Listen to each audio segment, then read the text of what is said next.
Saudaraku yang dirahmati Allah, ada kisah nyata seorang sahabat Nabi yang zakatnya ditolak oleh Allah Subhanahu wa Ta'ala.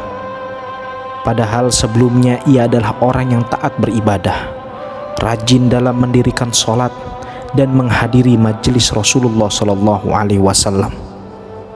Lantas apa yang menyebabkan zakat Sa'labah ini ditolak, yang akhirnya menjadikan seluruh hartanya kotor dan menjadi kecelakaannya di dunia dan di akhirat?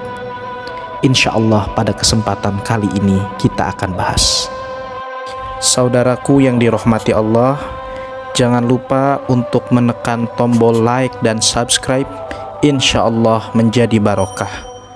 Dan kemudian share ke grup-grup WhatsApp dan juga grup Facebook, insya Allah bernilai amal jariah. Masya Allah. Assalamualaikum warahmatullahi wabarakatuh.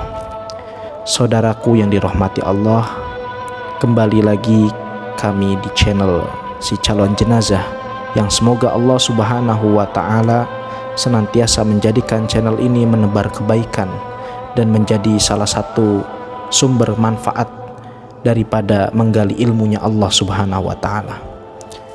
Salawat dan salam semoga tercurah dan terlimpah kepada junjungan alam baginda besar uswah hasanah nabiyuna wa syafi'ina wa maulana Muhammad sallallahu alaihi wasallam. Dan harapan dan doa kami kepada saudaraku semua, semoga Allah Subhanahu wa Ta'ala berikan kesehatan. Semoga Allah Subhanahu wa Ta'ala mengampuni setiap dosa-dosa yang telah kita kerjakan dan menjadikannya setiap apa yang kita lakukan menjadi amal soleh.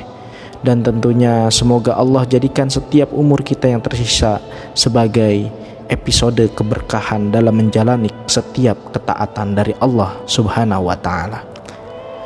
Saudaraku yang dirahmati Allah, bahwasannya Sa'labah dikenal sebagai orang yang memiliki kehidupan yang susah. Nama lengkapnya adalah Sa'labah bin Hatib, yang mana beliau ini adalah orang yang memiliki kehidupan yang amat sekali sangat susah. Harta yang terbatas, terkadang mengenakan pakaian secara bergantian bersama sang istri. Pada suatu hari, selepas Sa'labah melakukan sholat, dia langsung keluar dari masjid tanpa berdoa terlebih dahulu. Nabi Muhammad SAW pun bertanya kepadanya, "Mengapa setelah engkau sholat bersikap seperti orang munafik yang terburu-buru keluar dari masjid?" Kemudian Sa'labah menjawab, "Ya Rasulullah, saya terburu-buru keluar karena saya dan istri saya hanya memiliki selembar pakaian yang sedang saya pakai ini. Jadi saya menggunakan pakaian ini sedangkan istri saya tidak memakai pakaian apapun di rumah. Lalu saya menjumpainya untuk memakai pakaian ini untuk sholat, sedangkan kemudian bergantian. Oleh sebab itu doakanlah saya agar dikaruniai harta yang berlimpah." Mendengar hal tersebut, Rasulullah Shallallahu Alaihi Wasallam pun menjawab, "Wahai Sa'labah, sesungguhnya harta yang sedikit yang disyukuri itu lebih baik daripada harta banyak yang tidak bersyukur." Ketika Sa'labah bertemu Rasulullah Shallallahu Alaihi Wasallam, dia senantiasa meminta untuk didoakan agar menjadi orang yang kaya raya. Di suatu hari Sa'labah datang menghadap Rasulullah Shallallahu Alaihi Wasallam untuk beberapa kalinya, dan ia berkata, "Ya Rasulullah, doakanlah kami agar Allah melimpahkan harta kepadaku." Rasulullah menjawab, "Tidakkah engkau mempunyai teladan baik pada diri Rasulullah? Demi Allah, seandainya saya ingin mengubah gunung itu menjadi emas dan perak, niscaya itu akan terjadi." Rasulullah SAW menolak permintaan Sa'labah untuk didoakan. Rasulullah berharap beliau ini bisa mensyukuri atas rizki yang dimilikinya. Pada hari berikutnya dan berikutnya, Sa'labah senantiasa mendatangi Rasulullah dan berkata, "Ya Rasulullah, doakanlah kami agar dikaruniai harta berlimpah. Demi zat yang telah mengutus engkau sebagai seorang nabi, maka karuniakanlah harta kepadaku. Pasti aku akan memberikan hak-hak kepada yang berhak." Kemudian Rasulullah bersedia mendoakan Sa'labah agar diberi harta yang berlimpah. Tidak hanya itu, beliau juga memberikan sepasang kambing yang pada akhirnya berkembang sangat pesat. Kambing yang diberikan Rasulullah Shallallahu Alaihi Wasallam diberkahi Allah Subhanahu Wa Taala sehingga berbeda dengan kambing-kambing lainnya. Kambing ini layaknya ulat yang berkembang biak secara pesat dan banyak dalam waktu yang singkat. Dari hasil pengembangbiakan itu seluruh kota penuh dengan kambing Sa'labah.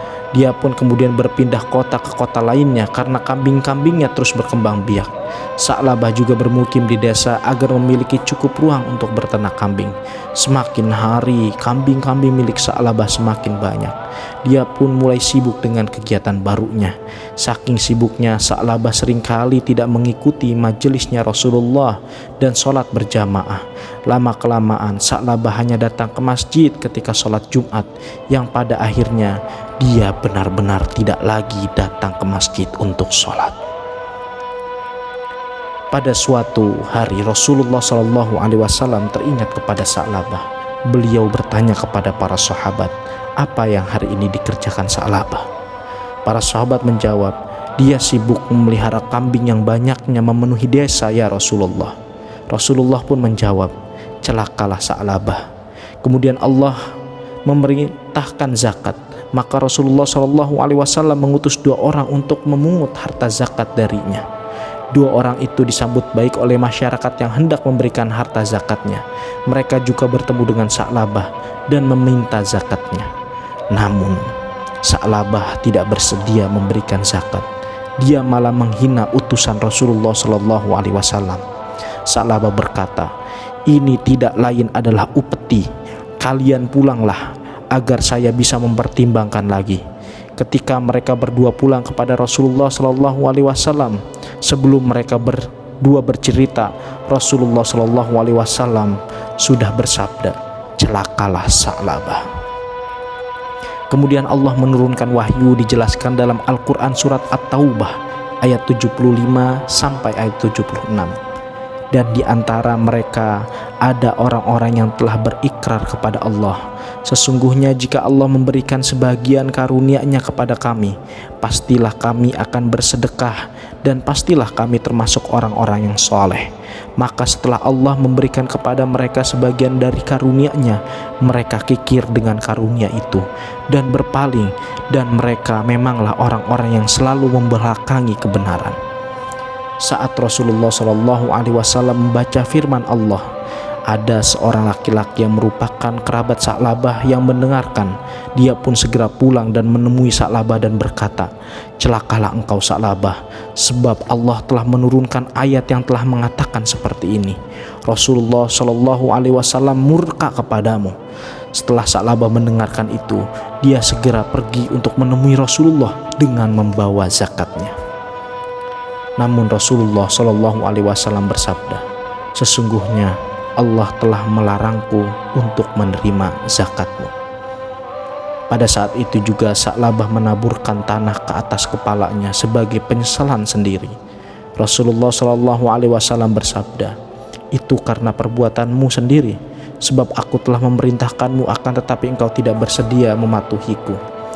Sampai ketika Rasulullah Shallallahu Alaihi Wasallam telah wafat, Sa'labah datang kepada Sayyidina Abu Bakar dan berkata, terimalah zakatku ini. Namun Sayyidina Abu Bakar tidak bersedia menerimanya dan berkata, Rasulullah Shallallahu Alaihi Wasallam tidak bersedia menerima darimu, bagaimana mungkin aku akan menerimanya? Khalifah kedua ini, Abu Bakar, menolak akan zakat yang diberikan oleh Sa'labah. Maka ketika itu ia kembali menyesali setiap apa yang ia perbuat. Ia sudah lagi tidak hadir dalam kajian-kajian ilmu. Ia sudah tak lagi ke masjid. Bahkan ia sudah lalai dalam sholatnya, lalai dalam zikir kepada Allah Subhanahu wa Ta'ala, sehingga ia hanya sibuk kepada dunianya saja. Sampai kepada masa kekhilafaan Sayyidina Umar, Sa'labah datang lagi untuk membawa zakatnya dan berkata, terimalah zakatku ini. Sayyidina Umar pun menjawab, beliau berdua, Rasulullah SAW dan Abu Bakar, tidak bersedia menerima darimu, bagaimana mungkin aku bisa menerimanya? Kembali lagi penyesalan yang dilakukan. Akan tetapi penyesalan daripada Sa'labah ini tidak menjadikan ia bertaubat untuk datang ke kajian ilmu, untuk memperbaiki sholatnya, untuk rajin lagi ke masjidnya. Dia semakin sibuk dengan harta dan dunianya. Sampai datanglah masa pemerintahan Khalifah Sayyidina Utsman. Dia kembali datang untuk memberikan zakatnya dan berkata, terimalah zakatku ini. Ketika itu keadaannya sudah tua renta. Sayyidina Utsman pun menjawab, beliau tidak pernah bersedia menerima zakat darimu, bagaimana mungkin aku menerimanya? Kemudian Utsman pun menolaknya. Sampai akhirnya Sa'labah meninggal dunia pada pemerintahan Sayyidina Utsman bin Affan. Zakatnya belum juga diterima, yang menjadikan hartanya penuh dengan kekotoran. Saudaraku yang dirahmati Allah, dari kisah Sa'labah bin Hatib ini kita mengambil pelajaran betul bahwasannya rezeki yang banyak terkadang menjadi sebab daripada adanya istidraj, yakni cara Allah Subhanahu wa ta'ala menghinakan hambanya. Oleh karenanya harta yang sedikit itu jauh lebih baik ketika itu disyukuri dibandingkan harta yang banyak yang pada akhirnya akan menimbulkan kekikiran, kesombongan, bahkan kekufuran terhadap nikmat-nikmat Allah Subhanahu wa ta'ala. Maka darinya saudaraku yang dirahmati Allah, dari kisah ini kita harus memupuk rasa dermawan kita, keimanan kita, dan jangan sampai suatu hal menghalangi untuk kita berinfak, berzakat, dan mengamalkan sedekah-sedekah yang telah Allah dan Rasulnya ajarkan, agar kita senantiasa memahami bahwa dari setiap harta yang kita miliki ada hak-hak orang lain yang harus kita tunaikan, sehingga harta yang kita miliki dalam keadaan bersih dan kita menghadap kepada Allah Subhanahu wa ta'ala dengan keadaan yang ringan dihisapnya. Maka saudaraku yang dirahmati Allah, jangan sampai harta dunia menjadi hijab kita untuk beramal soleh. Jangan sampai karena harta dan dunia kita melewati ibadah-ibadah yang indah. Sholat kita, puasa kita, infak zakat kita, rajinnya untuk thalabul ilmi, karena kerjaankah, karena harta duniakah, karena perniagaankah? Jangan sampai hal-hal itu pada akhirnya menjadi lubang-lubang yang menghalangi untuk kita mendapat ridho Allah Subhanahu wa ta'ala.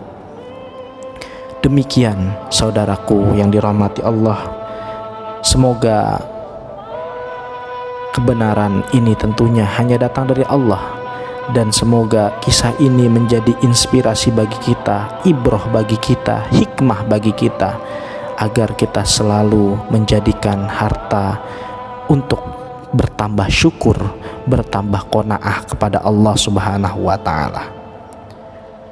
Kesalahan hanya datang dari pribadi. Nastaghfirullahu li walakum. Wassalamu alaikum warahmatullahi wabarakatuh.